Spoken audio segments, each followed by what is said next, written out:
Assalamualaikum warahmatullahi wabarakatuh. Perkenalkan, nama saya Muhammad Enrico Zulhak. NIM saya 22416215 kelas saya MN22H.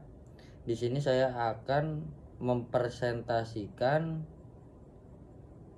tentang pendekatan dalam hubungan industrial lanjutan. Lalu memahami hubungan industrial.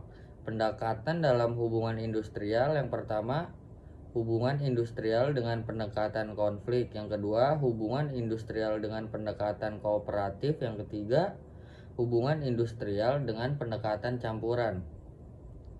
Selanjutnya, pendekatan konflik. Yang pertama, Dunlop, John 1958, Industrian. Pendekatan konflik dalam hubungan industrial merupakan salah satu pendekatan penting yang digunakan untuk memahami dinamika antara pekerja, pengusaha, dan pemerintah. Lalu, pendekatan konflik berangkat dari asumsi bahwa hubungan antara pekerja dan pengusaha secara inherent bersifat konfliktual karena memiliki kepentingan yang berbeda.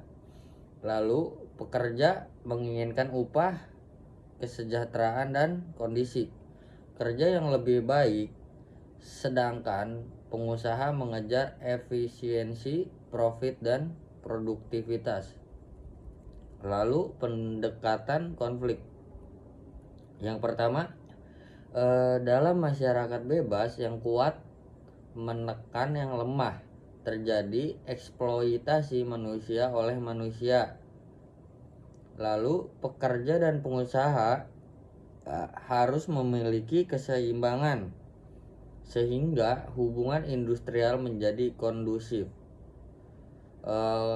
Kondusif menciptakan hubungan yang harmonis. Lalu, perlindungan melindungi pekerja dari eksploitasi. Lalu, kekuatan seimbang mencegah dominasi pihak tertentu. Selanjutnya, tujuan pendekatan konflik.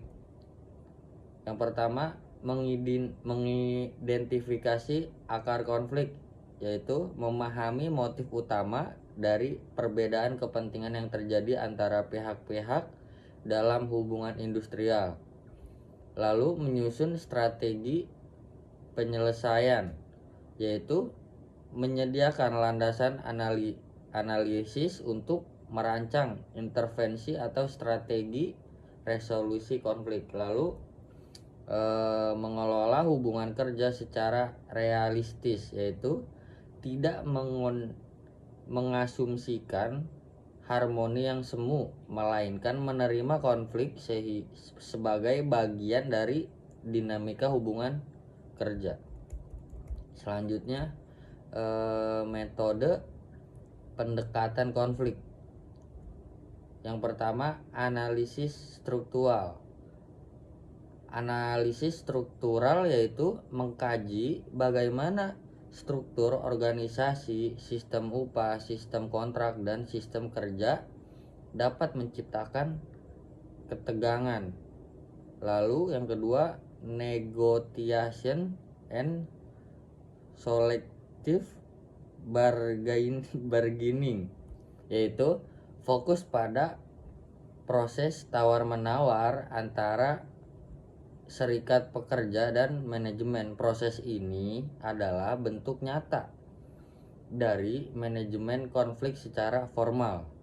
Selanjutnya, metode pendekatan konflik mapping, yaitu teknik pemetaan posisi, kepentingan, dan kebutuhan masing-masing pihak, digunakan untuk strategi mediasi atau resolusi konflik.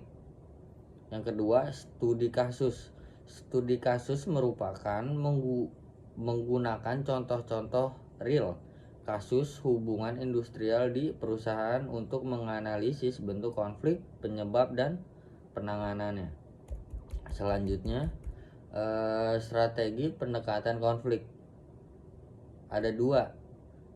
Yang pertama empati struktural, yaitu pahami posisi pihak lain bukan hanya dari sudut pandang personal, tapi dari peran dan tekanan struktural yang mereka alami. Lalu komunikasi dua arah yaitu bangun sistem dialog yang terbuka dan konsisten bahkan di luar waktu-waktu krisis. Yang ketiga, pelatihan manajemen konflik, yaitu memberikan pelatihan rutin kepada manajemen lini dan serikat pekerja tentang teknik negosiasi dan mediasi. Selanjutnya, strategi pendekatan konflik. Yang pertama, sistem early warning, yaitu mengembangkan sistem pelaporan cepat terhadap isu-isu kecil yang berpotensi menjadi konflik besar. Selanjutnya, libatkan mediator netral, yaitu dalam situasi yang sangat buntu, mediator dari disnaker, akademisi, atau konsultan hubungan industrial sangat berperan. Lalu data driven approach, yaitu gunakan data absensi, turnover, hasil survei, kepuasan kerja sebagai indikator potensi konflik. Selanjutnya, contoh praktis penerapan. Yang pertama, contoh kasus dalam pabrik manufaktur, yaitu konflik muncul karena perubahan sistem shift yang tidak disosialisasikan.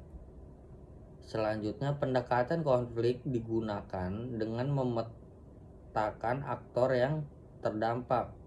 Selanjutnya, memberikan pemahaman alasan perubahan dari manajemen. Selanjutnya, lakukan proses negosiasi bipartit, yaitu manajemen dengan serikat pekerja atau perwakilan karyawan. Selanjutnya, pendekatan kooperatif.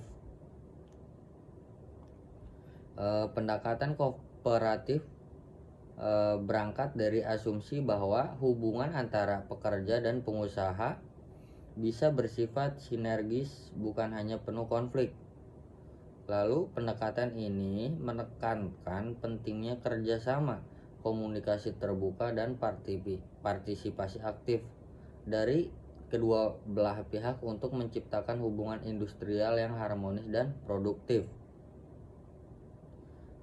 Lalu Alan Fogg membedakan dua perspektif dalam hubungan industrial, yaitu unitaris kooperatif dan pluralis konfliktual.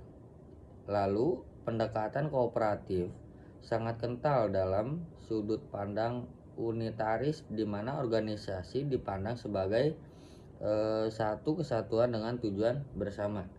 Selanjutnya, tujuan pendekatan kooperatif dibagi empat. Yang pertama, yaitu membangun kepercayaan. Nah, membangun kepercayaan ini mengurangi prasangka dan membangun relasi positif antara pekerja dan manajemen. Yang kedua, meningkatkan produktivitas dan moral, yaitu pekerja yang merasa didengar dan dilibatkan cenderung lebih termotivasi. Yang ketiga, menurunkan potensi konflik, yaitu koordinasi yang baik menghindari kesalahpahaman yang berujung konflik. Yang keempat, menciptakan keberlanjutan hubungan kerja, yaitu memfasilitasi budaya kerja yang sehat dan kolaboratif. Selanjutnya, metode pendekatan kooperatif.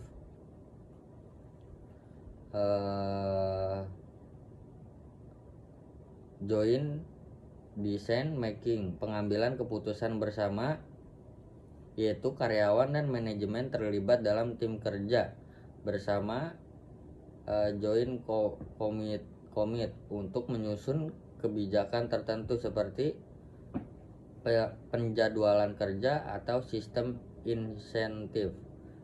Lalu Partnership Agreement, yaitu dibuat antara serikat pekerja atau perwakilan karyawan dan manajemen sebagai landasan format kerja sama jangka panjang.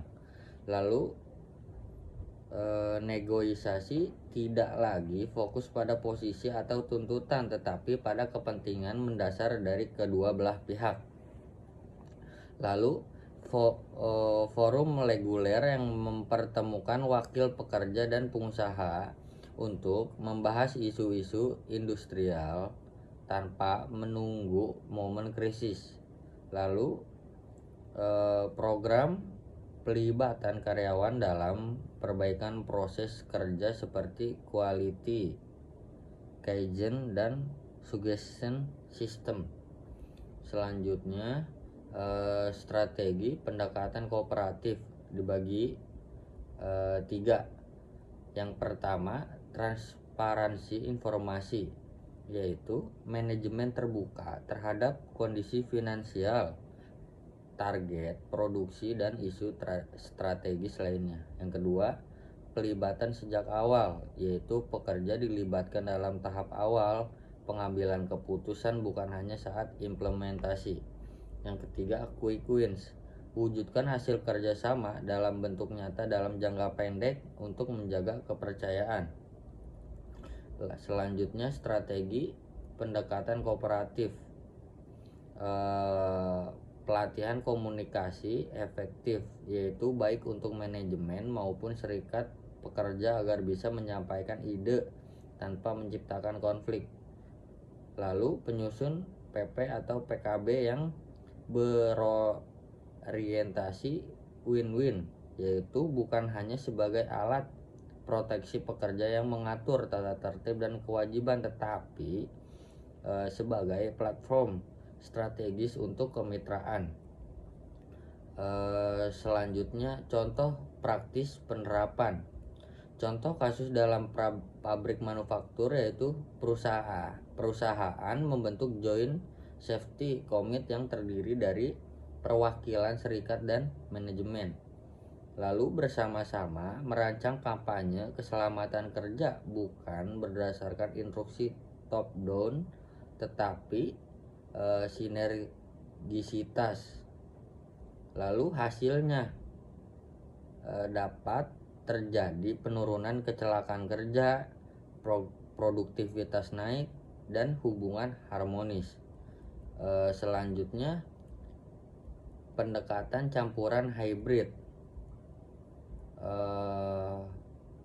Vogel 1966 memadukan perspektif unitaris, kooperatif, dan pluralis dengan pendekatan pragmatis, yaitu pendekatan campuran hybrid approach, yaitu adalah pendekatan yang mengakui bahwa hubungan industrial bersifat dualistik, yaitu di satu sisi terdapat konflik kepentingan, misalnya upah versus efisiensi, lalu tetapi di sisi lain ada peluang kerjasama, misalnya pelatihan bersama, peningkatan produktivitas, budaya kerja positif. Selanjutnya, tujuan pendekatan campuran yang pertama yaitu menyeimbangkan kepentingan. Menyeimbangkan kepentingan yaitu mengelola konflik secara konstruktif tanpa mengorbankan potensi kerjasama. Lalu memperkuat hubungan industrial yang adaptif, yaitu dapat menyesuaikan pendekatan tergantung isu atau konteks yang dihadapi. Yang ketiga, mendorong produktivitas sambil menjaga kesejahteraan pekerja, yaitu keseimbangan ini penting untuk keberlanjutan bisnis. Lalu meningkatkan daya saing perusahaan, yaitu perusahaan yang bisa menavigasi konflik dan kerjasama secara cerdas akan lebih unggul. Selanjutnya, prinsip dalam pendekatan campuran. Yang pertama, realistis tapi optimis, yaitu konflik diakui tapi dikelola bukan dihindari. Selanjutnya, fleksibel tapi terstruktur, yaitu memiliki struktur formal PKB atau mediasi, tapi juga ruang informasi dialog harian.